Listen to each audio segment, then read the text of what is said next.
Albert Einstein famously remarked in a conversation with Werner Heisenberg, he said, you know, in the West we've built a beautiful ship and in it has all the comforts.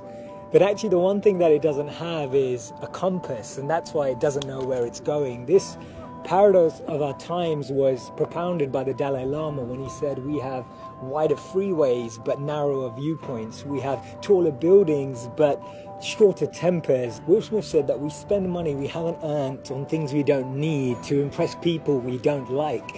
And it's phenomenal how the same technology that brings us close to those who are far away takes us far away from the people that are actually close. 30 billion WhatsApp messages are sent per day, but 48% of people say that they feel lonelier in general.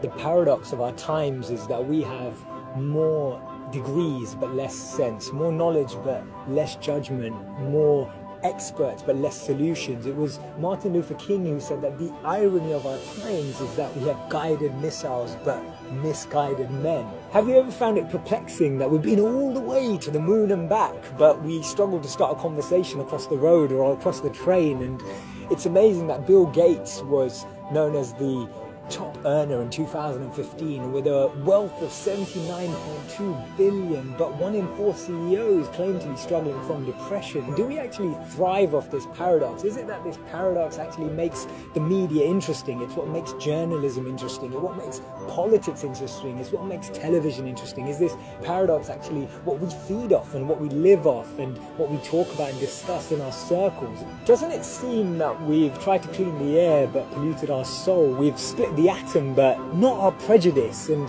we're aiming for higher incomes but we have lower morals. So I'm hearing you ask, how do we bring a change? How do we dissect this paradox that exists in our lives? And it starts by us, each of us, pressing pause, pressing reset, and then pressing play again, taking a moment to become more conscious, taking a moment to become more aware, taking a moment to really reflect on the consequence, the implications of a misplaced word, of an unnecessary argument that we all know we didn't need to have, or to speak to someone just slightly differently, in a different tone, in a different voice, in a different empathy, with a different perspective, just to really connect with people on a different level. This thinking out loud started from Albert Einstein, and I'll track back to him when he actually said that the problems we have today can't be solved with the same thinking we used when we once created them. So actually we need to research alternative teachings. We need to deep down dig into those ancient books of wisdom. We need to go back to understanding if there's anything written in those creased pages of time that can actually reveal